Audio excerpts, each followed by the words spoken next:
Hello and welcome to this podcast for Electropages. I'm your host, Robin Mitchell. Today we're talking to Pickering to talk about some rather interesting reed relays, and as I understand it, they might just be the world's smallest. Now, before we jump into this rather interesting conversation, could you just tell the audience who you are, what you do, and what you like to do in your free time?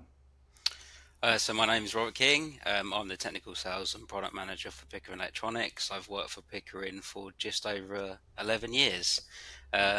And in much of that time, I've spent designing reed relays, some of the most advanced relays in the world. Since then, I've moved into sort of a technical sales role. So I work with our customers, support their applications, what challenges they've got. And turn those requirements into reed relay solutions. In my free time, I like all sorts of engineering. Playing around with 3D printers. I really enjoy. One of my biggest hobbies is fishing, actually, which is quite interesting that you can combine sort of engineering and fishing, but fishing's quite technical. So, with all the rigs and everything, so, I can incorporate 3D printing into that as well. That is definitely an engineer's answer, and I'm sure you can appreciate my background right here with the two 3D printers. And like you say, you try to integrate that into every sort of aspect of your life, including your hobbies. So I totally understand where you're coming from, and honestly, that's a bit like me anyway. So, but that's absolutely fantastic. So thank you for being here today. Now, as we said at the beginning, Pickering, it's all about relays. So just tell us a little bit about what it is that you guys actually do in terms of the equipment and where it's used and what they're used for. Yeah, so Pickering was established just over 55 years ago now to design and manufacture high-quality reed relays. The reed relays that we manufacture are intended mostly for the use in instrumentation and test equipment. And today, some of Pickering's single in-line relays are by far some of the most advanced in the whole industry, typically 25% smaller than many of our competitors.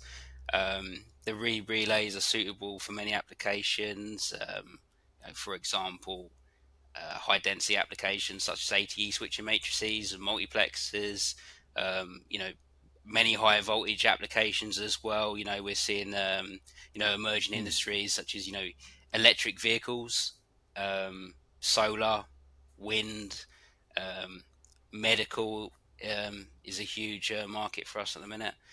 Some really sort of exciting areas that we're working in. So my first question, because as you said yourself, you were designing relays in that technical aspect. As I understand it, a typical relay would be like an electromagnetic contactor. So you have a little electromagnet, you apply a current, it brings a little hammer down, and it makes contact. How does that differ in a reed relay? So in a reed relay, you have you start with the reed switch itself. So it's two nickel ion contacts with a coating sealed within a glass tube.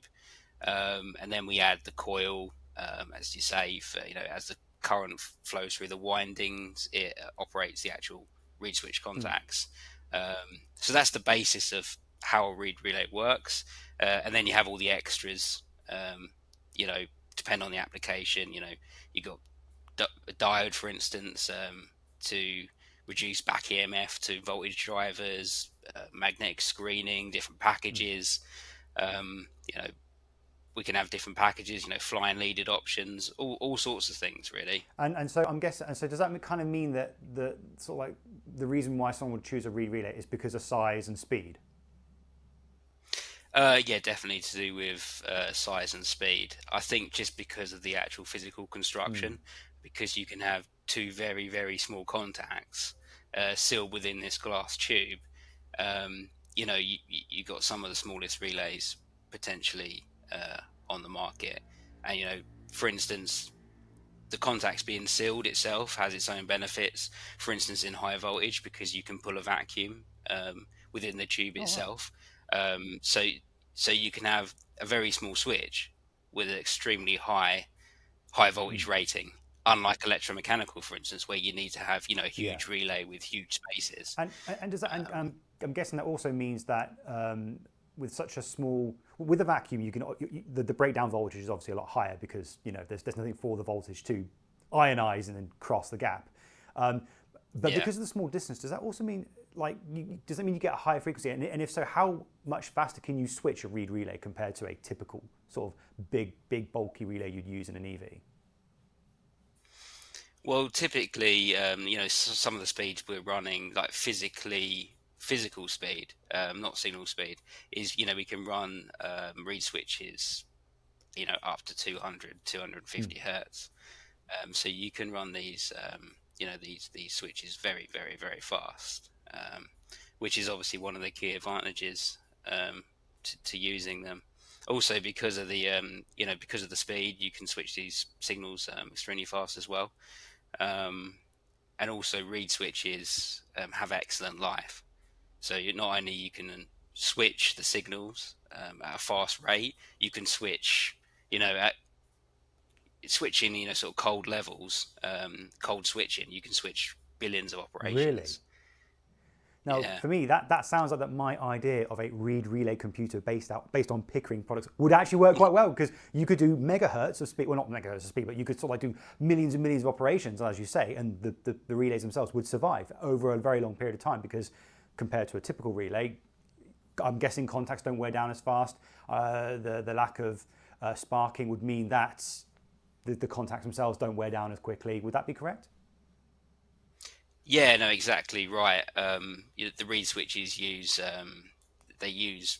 very, very high resistant materials, such as ruthenium, tungsten, rhodium, and these contact materials on the reed switch contacts mean that they have excellent life. So as I say, for cold switching, you can switch over 1 billion operations, but even at max load, you're talking sort of 200 volts, 1 amp. In the smaller parts, you can still switch millions of 200 volts at 1 amp? Well, 200 volts or 1 amp. Sorry, 200. Sorry, I thought it was volts. Yeah. Sorry, what? 200, but still 200 watts or 1 amp. Yeah. I mean, some of our switches are rated up to 200 watts. But when we're hot switching, it's the voltage and the current, obviously, and the power. So it's still important to stay within the power ratings of the switch. Of course, of course, yeah, of course, yeah. Voltage goes up, current goes down. Yeah, of course. But one thing, actually, you mentioned hot and cold switching. Can you just quickly explain the difference between the two?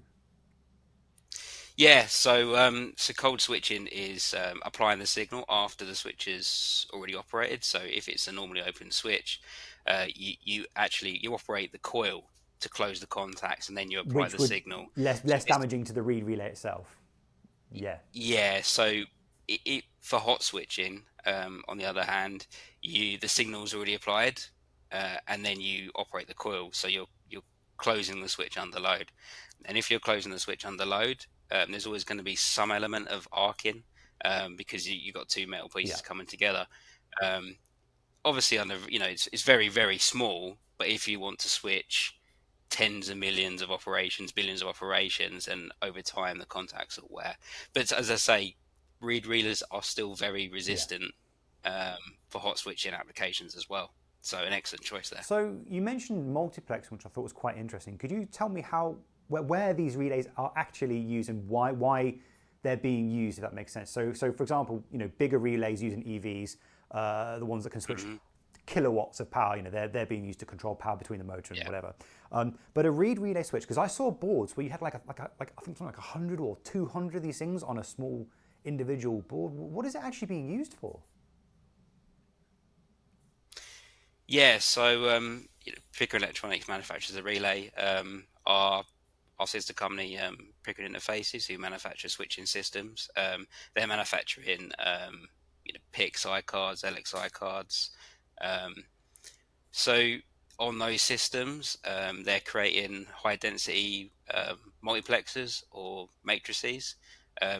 So basically, that means is you have a bunch of signals that comes from the signal measurement unit, and then you've got your matrix. So you've got all your different relays, all your different signal paths, and then you've got your device under test plugged into the front, basically.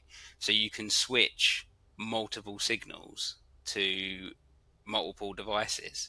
So why it's important to have high density high density systems, high density relays, is that you can simply switch more points, switch more points in these systems.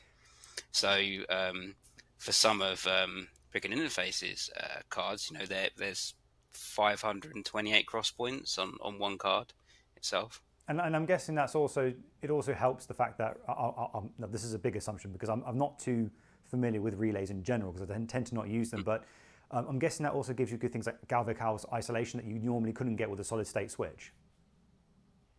Yeah, that's exactly right. Reed switches act as a perfect mechanical switch. So you have extremely high isolation between the contacts, very, very low leakage current. So low leakage across the contacts and low leakage to the coil as well. And then that's going to be useful. I'm guessing that could also be useful for things like maybe RF as well. Yeah, RF as well. You want to reduce the leakage current as much as possible. Pickering is manufacturing an array of different RF relays. I'll go into how we manufacture those is that you have the reed switch, but you also have a coaxial copper tube on top of the switch. So this gives you isolation between the switch and the coil. Cool. And there's one method where you can use something called an active guard. So you can actually apply the signal to the actual reed switch itself, but also to the copper tube. So this means that if you've got a signal in your active guard and actually in the reed switch itself, then they're at the same potential. So there's no leakage to other parts in the relay. So it can give some of the highest measurements achievable. And so just to be clear, what you're saying is that your product range is going from DC all the way to the RF range. So anyone who's looking to do RF high frequency switching, that is where they can look at Pickering as well, especially for sensitive test equipment and signal systems. Yeah, I mean, reed relays are an excellent choice for RF applications, where you want to switch high frequencies, typically up to the megahertz, gigahertz range. So we've got parts, RF relays up to sort of 5 gigahertz. But obviously they're extremely fast switching as well, mechanically fast switching. So they have all the benefits with that. If I understand this correctly, today you actually wanted to talk about a new product release that you guys have launched. That's correct, yes. So if we talk about high density sort of in general, that means we have to be very careful with sort of the packaging. Yeah. So Pickering's been designing some of the highest density, relays on the market for probably the last couple of decades. So we started with our sort of trademark single inline packages, which we'd still class as high density, but that's got its limitations now. So we've actually been pushing that density even further. So in the last sort of 5 to 6 years, we released our 4x4 millimeter range. So it's reed relays that have all the specifications for the standard single inline range, but just on a 4x4 millimeter. No, I've seen these in person. These things are absurdly small. And just to be clear, these small relays, these 4x4 millimeter ones, these are actually doing, I think, maybe 125 watts of switching capability.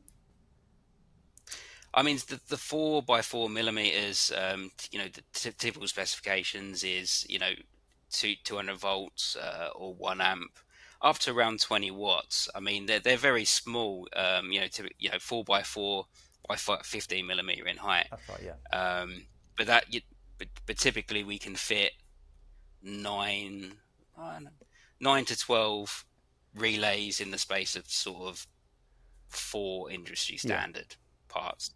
So that it sort of gives you an idea how you can push the density. So up until now, all of these small 4 millimeter relays have been one contact form, so they're all normally open switches.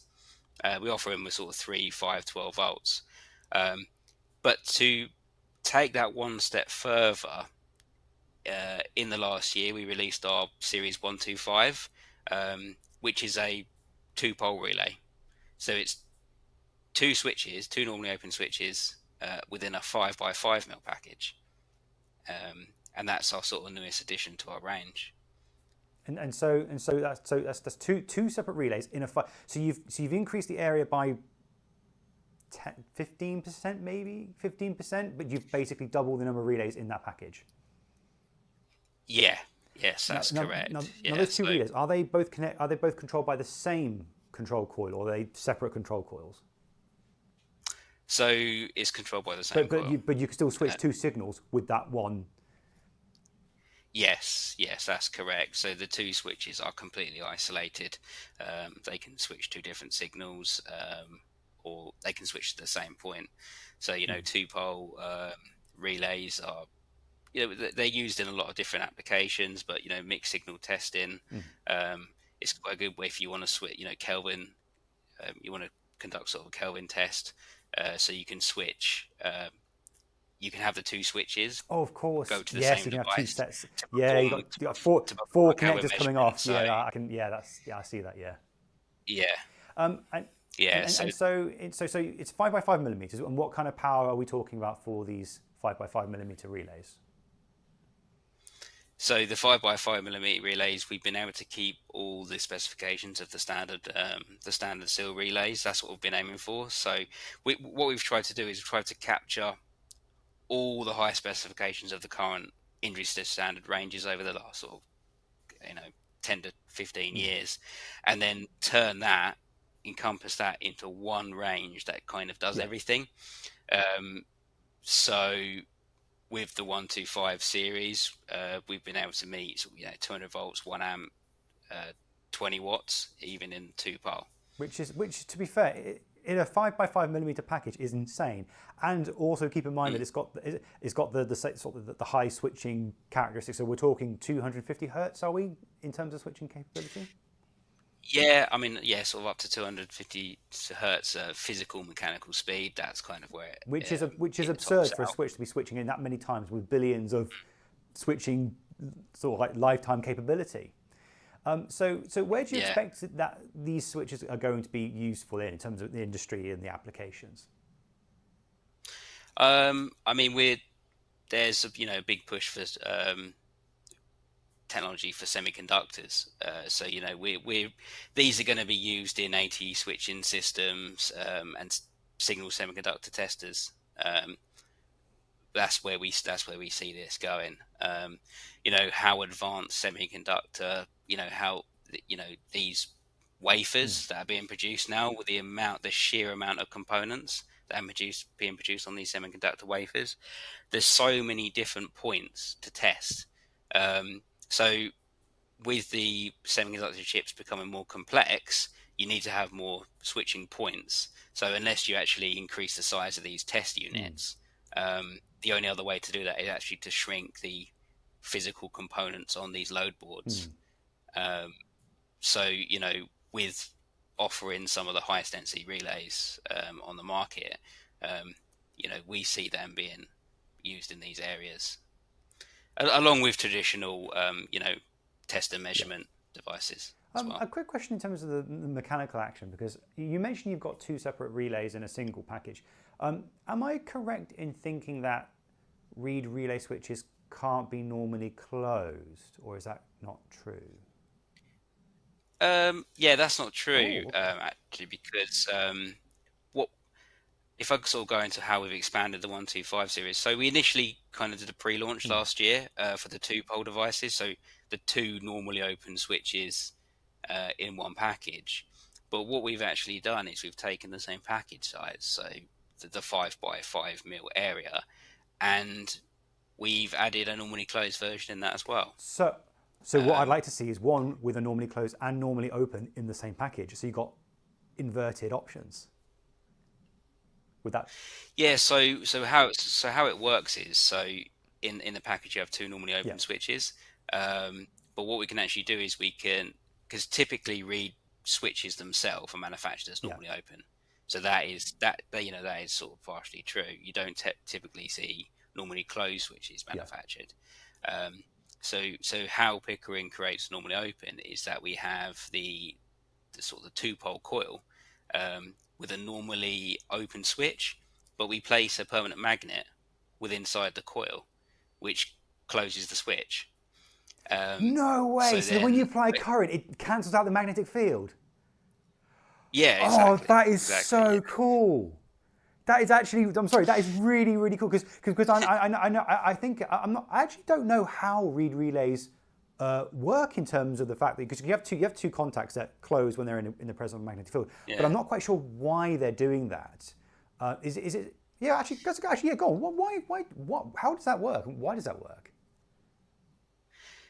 So how the actual reed switches, the reed switch contacts close is purely with the material that they're made of. So they're made of a nickel ion. So they're Right, ferromagnetic. and in the presence of magnet, So they're okay, so attracted. in the magnetic field, they want to naturally sort of come together. Yeah. Okay, that makes sense. But the fact that the idea of putting in a permanent magnet which you then cancel out, that is actually really, really cool. Yeah, it's quite a nice idea, and it's not. There's not typically many Form B relays on the market manufactured like this. But yeah, it actually takes up a little bit more in the package area. But it's a nice way to do it. That's really interesting. The other way Form B relays are sometimes manufactured is you have a Form C switch, so a changeover. So it changes from a normally open to a normally closed. So you can not use the normally open side, so you just use the normally closed side. But typically changeover switches have a reduced they have a reduced electrical specification just because the gaps between the contacts and the changeover is much less. Are we talking about a reed relay where you've got like 3 points and it can go between one of two, and normally it will rest on one? Is that what we're? Yeah, that's it. So so the other form is, we call it Form C, but known as changeover in the industry, or single pole double throw. So it changes from so it has a resting state, and then when operated, it changes to the other state. And I'm guessing that when you magnetize a reed relay and it closes, the magnetic forces are actually keeping them together anyway. So that's why they stick. Which is whereas if it rests, that's more.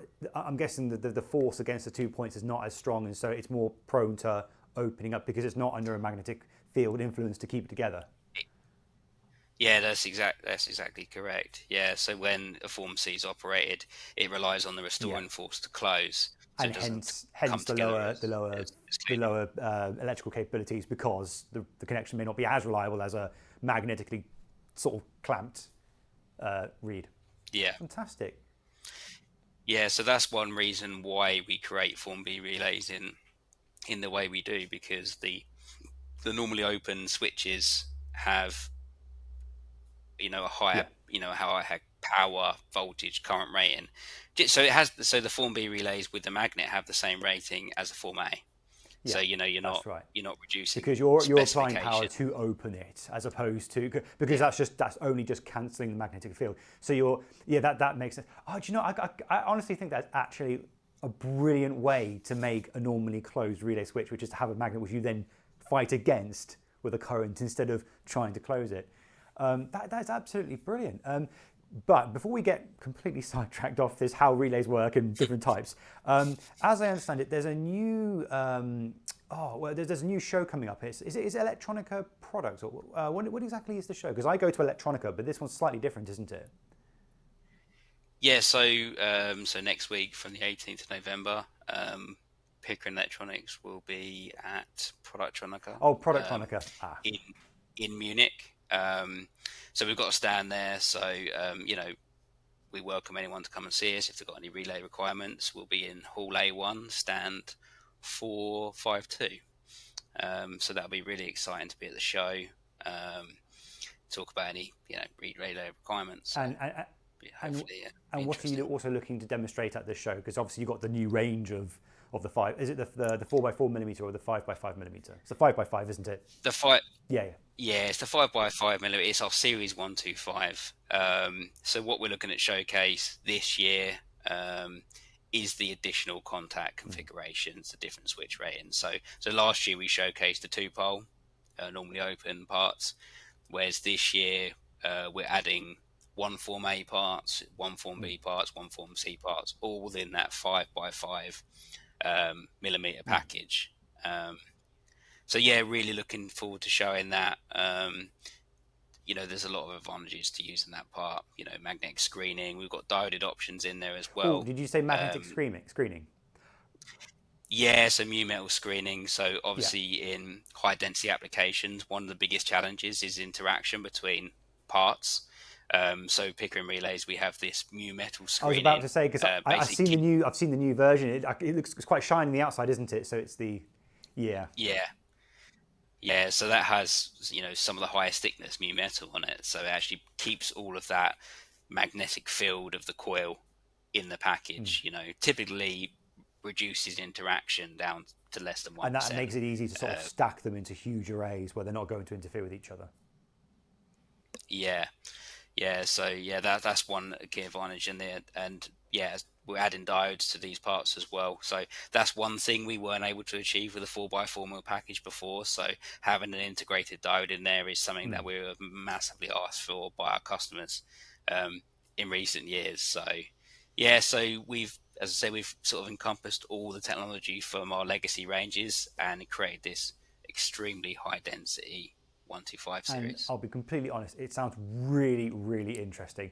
But I would love to see if you guys could make an inverting, non-inverting pair, because then that would be very useful. So you could have two little switches go opposite ways. Yeah, yeah. Certainly a good But I'm also proposal. guessing, It's a but few I'm guessing it's going to challenge. be challenging because if you've got one with a permanent magnet, it might trigger the other relay. So you can't. You've got to keep them separated. I'm guessing, but It's the tough part of it. It's typically why you don't have many latch-in read relays as well, ah, because latch-in relays are made with the magnets as well. But all this stuff is doable. Um, so yeah, potentially a fantastic challenge future accepted. project. Just before we wrap up this podcast, I've got one more question for you, which is for those who are looking to get into Pickering relays and want to look at the new 5x5mm series, or just want to mess around with a 4x4 one, which you can stack in huge quantities, what would you recommend that they do? So I would recommend get in touch with us at Pickering tech sales at pickeringrelay.com. We're there to support you with any of your application needs. This could be questions on existing ranges, new requirements, customizations. We're producing some of the highest amount of custom relays that there is. So, if you need different coil voltages, different diodes, different packages, different screening, different pins, all that different kind of things, then yeah, please reach out to us. And we'll look forward to hearing from you. Fantastic. Thank you ever so much for seeing us today. It was an absolute pleasure.